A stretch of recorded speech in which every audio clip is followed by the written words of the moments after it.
Domlink, it's your boy Ink. Welcome to a new, I would like to say new series, but we did the intro. We watched the trailer. So this is season 1, because again, I don't know the season of the Netflix show onimusha. Again, super excited. I watched it today. Watched episode 1 and 2. So yeah, so it's only 8 episodes. So super easy to review, super good, short. No filter, because 8 episodes of 28 minutes each is around 100 208, which is low and behold over 3 hours. Let's say 4 hours. So guys, season 1 episode 1. Again, didn't know what to expect. We did watch the trailer, so super exciting. The first thing, I took some notes, right? So is that I'm reading the notes and I'm giving my opinion on them. The first thing I noticed was the great graphics. We're thrown into a it's amazing because we're showing us the snow, and then later on we realize that, spoiler, when demons are around it's colder. So possible link, I don't know. The fact that we're following a snowflake is both showing the incredible graphics, but also showing us the landscape, how it's still the feudal Japan with them samurai. You dig? Yeah, dig. Training. We don't know. When I first saw it, I thought it was a training, like a mock battle. The MC training to fight at a monastery, because all those people look really, really strong. The MC looks strong as fuck, because in the very first scene he's fighting against 5 people and he's good. Look really cool. I like the way he looks. He doesn't look like a hero. He doesn't look younger. He looks like a old man, right? And he fights not. He didn't fight a bit. He didn't fight dirty, but just a bit. Like, for example, there's a monk that's coming in with a stick, and he drops his weapon, so the other guy feel bad attacking him. So that was pretty cool that he lacks the well, he's still samurai, so cool. Love the graphics again. Trained by monks. So I was thinking again that the MC was trained by monk, which is not the case, but still, fight for a reward. So the reward is kind of cool because we're told that he fought for a reward. We're told like, yo, this is your prize. We're not told what it is. So again, it's kind of cool because we're getting to see like, yo, okay, something important. You're just renting it, so you don't know what it is. He disrespect the main character when the monk is praying, because again it needs to be unsealed. They make a point of showing that while the monk is praying, the MC doesn't care. So I think they do that to show that he doesn't believe, and the fact that he doesn't believe is kind of important because everybody else is believing, and him not, it might go along to show him like, yo, this is not the way. There's a reason for that. They showed us that, right? They give him a gift, right? A sign of trust and gratitude. They decided to trust and gratitude him. They sent his right arm. More as a reassurance that the gift is gonna give, that the reward is gonna get back to the monastery. Again, not knowing what the reward is, and the fact that we are having somebody with the reward, and the fact that it's only for 33 days is kind of insane, right? Sign of gratitude, sign his right arm. We get the MC name is Mashushu, right? We were shown that the demon are existence, right? Because he said, "What are you gonna do with the treasure? I'm gonna hunt some demons." So again, it's a trust. It's a proof that demon exists, because even when he says, "I'm gonna kill some demon," everybody else reacts like, "Oh, he's crazy." Everybody's like, "Oh shit."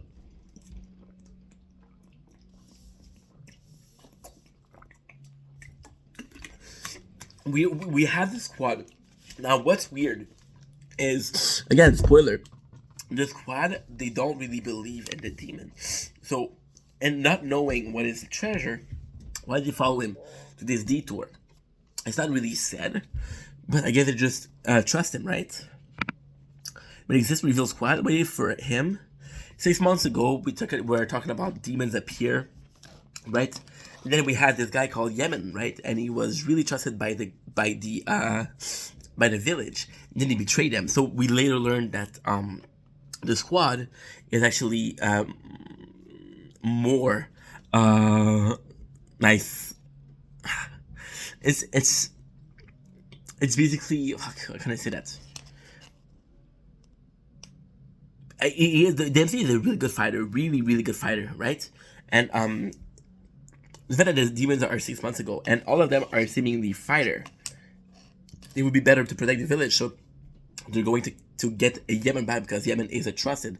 And the fact that he betrayed the village was like, yeah, that's weird. And they want him back because, again, he was such a great mind. He was brilliant. They say maybe we need him back to make sure that we win against the demon. So it's more like a rescue mission. So we got Musashi, which is the MC. Is a famous master swordsman. He's undefeated. Camarades respect him, and the fact that he's strong and he's stronger than the other character, it makes him the leader of the group. Because again, since there's no hierarchy, it's who's a better fighter. Because a better fighter has the respect of other fighter. Master Swordman sent to guide. There's a master swordman, and they constantly said, "Why aren't you fighting him? Why aren't you talking to him?" And when it's revealed later, it's kind of super fucking cool. So yeah, so we know the group, they're introduced, but they're not introduced a lot. So this is something we see a lot in like The Walking Dead, when characters are meant to die, like Jimmy. We're season 2 right now, so Jimmy was introduced just to be killed, right? We got the Musashi. One of them is we get to know the assistant. Master Swordman sent a guide and he brought his assistant. So we're understanding that at first I thought the MC was the leader of the band, but no, they're following the Master Swordsman, right? They all skilled swordmen because if they're training with the Master Swordman, they should be good at sword. What is the reward? Apparently some kind of demon cleanser. One of the assistants isn't super loyal, so right away, we're seeing one of the guys like questioning the MC, and at first I'm like, dude, that they were the leaders, why are you questioning him? But then, now that they're not leader, it's okay for him to question because again, they've been like, all of these people know each other, but they don't know the MC. So the fact that this MC is kind of like running things, he doesn't tell shit. I get that it's shady. Like I get that it's questioning him, right? But to me, it did sound like it's a lack of respect. Swordman and question Musashi. One of them is Sari, is a medic. So this is the first like really assistant that is revealed, and to me he's like a really cool dude. He's a medic, he has some great map skills, but also he's super loyal to the super loyal to the MC, and he values his opinion, and he's more of a follower than a leader, but he's a good follower. So I do like Sadi as a medic. Where am I? Also familiar with the land they miss and are loyal to Yemen. Like you can tell that the assistants really are missing their old master, right? And it's kind of nice because again it shows a sense of camaraderie. They're on a mission for that, and then you got the MC who's on a mission for God's know why, you know. And it's cool because again it's like, okay, what are their motivation, right? So we got to see this. One of them is a voyant. So again, we got two introduced. One of them is a voyant, right? Then we got the whatchamacallit.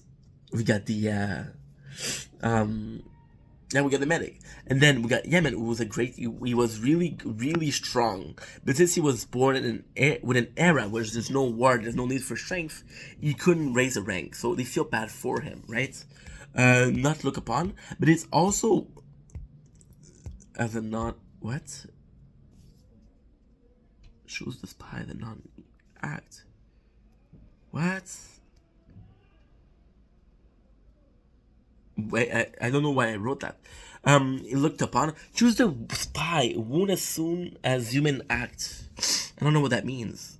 But that's asking why bring the student to the teacher. Like, yeah, why did you bring a student? You care about them. We don't need them. They might get hurt. Why did you bring them? And then it's like, and he has a really cool speech where, yes, we saw more battle, but that didn't help us. That just made us more trouble. We're having like PTSD. And he keeps talking about this one battle, and we don't know how important it is. But it's like, yo, yes, we're seeing more battle. We have more experience, but these guys can hold sword. Technically, those experiences, yes, is helping us, but at the beginning, we were all just trainees. So it's like basically asking them, like, how do you want them to get experience if you don't bring them along, which is kind of cool, right? The name Kaizen, which is the monk who accompanied the MC with the treasure. He doesn't try to summarize, which is important because again, if he doesn't trust a samurai, it must have been something in the past where a samurai couldn't be trusted, right? So it might be some kind of like hint as to who's the real villain. We gotta just decide to camp.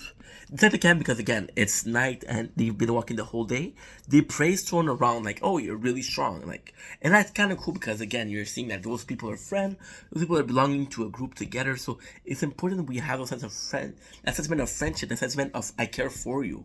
You did good. I value you.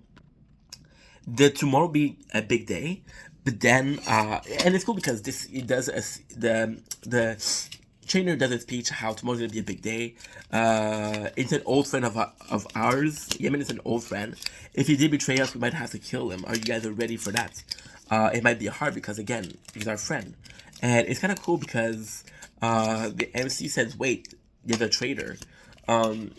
He's been observing them the whole day, so we often saw him non-interacting with other, and the other are being like, "Yo, why is he so rude? Why is he not interacting with us while he was observing you?" You know, it's kind of cool that the MC has a different vision, and the MC even in episode 2, because I watched episode 1 and 2, he has some really good like awareness. So I really do like that in an MC. Masashi said there's a traitor in them. You observe them the whole day. The assistants know each other for years. And the assistants are like, yo, we know each other for 10 years. Why would betrayed us? Why would anybody betray his friend? Then we learned that the traitor is actually the teacher. But before that, the main MC said there's 3 villains. Right? There's 3 villains among us out of 7. And it's cool because he include the monk, even though the monk is not a samurai, but I think he include the monk because of his fighting strength. And since for him, a fighter is a samurai, and calling the monk a samurai, even though he's not a samurai, is him valuing his strength. So it does like mean something, right? So Chidem are a villain, which is mostly have the force. We learned that the instructor was the traitor, and he just listened to Yaman, and the Yaman was promised him a world where it would be better. And you know the master swordsman was both talking about how Yemen, but at a different time would have been a great swordsman, and he was saying how this war changed him for the worse. So there's actually a place where there's a lot of resentment. There's a lot of like he doesn't like the reality. So Yemen promising a new world does make sense. We get a fight between the MC and Matsuki, which is the boss, and it's disappointing because the MC kill him, right? And two strikes, and then he told him, "Yo, my whole life I've been following this path. Yemen promised me a new path." And as soon as I started following this path, it was more exciting. My life has a meaning, thanks. So it's kind of like sad because again, those people like the master swordsman.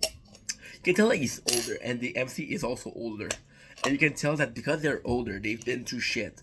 They saw some battle, so the fact that they saw battle, it forced them. But what happened when your whole life is dictated to fight a battle and that battle ends? What happened then? You know, it's kind of important this specific information. Demand by MC2 move. There's still 2 villains left. We got Gensai. Gensai was one of the assistants who was a bit weirder. He was a bit weirder, and he was always talking about how, and it's weird because we hear him talking in the very beginning of the episode, right? And I didn't write it because I didn't know it was important. But he says, "Oh, I miss you, and I really do miss you." And at first we're thinking about, oh, he's thinking about his ex-lover. Maybe he lost a lover. Maybe his wife is still home and he misses her. But then you realize that he's been possessed, and Yemen is actually abetting his body. You realize that Gensai was saying, "I miss you" to Yemen himself, right? They've been possessed by Yemen, who proved to follow the bad path. So basically, what I'm trying to say here is by Yemen having, by Gensai being kind of like a frog demon, okay, is a good enough reason to show like, yo, they're demon, they're not human. So this is inhuman. This is not the path we should be following. They give a really good example of that, which is something I adored. Yemen Gensai still there. As they fight, we know that Gensai is still there. We thought it was only Yemen, but Gensai is still there. So they're both sharing the body, which I thought was pretty cool because, again, if Yemen was controlling the body, then you can say, oh, Gensai was a victim. But the fact that Gensai is still there, it does prove something, you know? Gensai was led by loyalty. We got a frog-like demon, like I said. We got Kaizen, who give the MC the only gauntlet, which is in the trailer.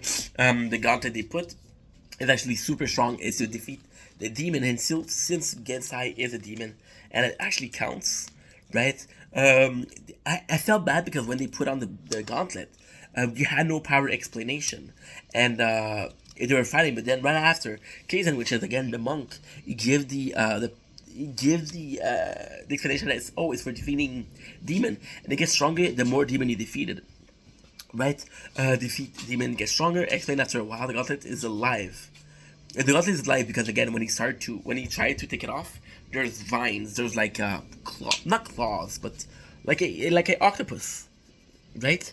And it's attached to the arm, so we need to seal it because it's alive. Offer the other a place in his team. The MC is like, yo, you guys fought well. If you want a team, if you want to place on my team, if you want to help me on my mission, they're still there, right? And he said, let's go to sleep. When I wake up, if you're still here, I believe you want to follow me, which is kind of cool because again, it's like I'm going on a mission is gonna be dangerous. I'm giving you the choice to help or not. We just had 2 traitors, right? And there's still another one. And I decided to give you a chance, right? So I thought it was really cool. The traitor, I also, the life and his team to help the traitor. I think the distrust of assistants. Oh my god, this is so cool. Oh my god. The Sahai, he asked the MC, who was the third traitor, right? And the MC said, I didn't say traitor, I said there's 3 villain, not every villain is a traitor. I knew by telling you there was another traitor, you would believe me, and you wouldn't trust each other. And the more you don't trust each other, the more you're busy fighting each other, the more you're not thinking about fighting me when I'm sleeping. So I guarantee myself, in night sleep, maybe I'm the third villain, right? So it kind of showed me like an anti-hero. It kind of showed me that again, he was willing to cross that path of samurai and honor. It was kind of showing me that, yo, this guy is actually like interesting. I don't want a boring hero, and the MC Musashi doesn't seem like a boring hero. That was I love you guys. Take it easy. I'll see you guys soon for episode 2. No outro. Peace out.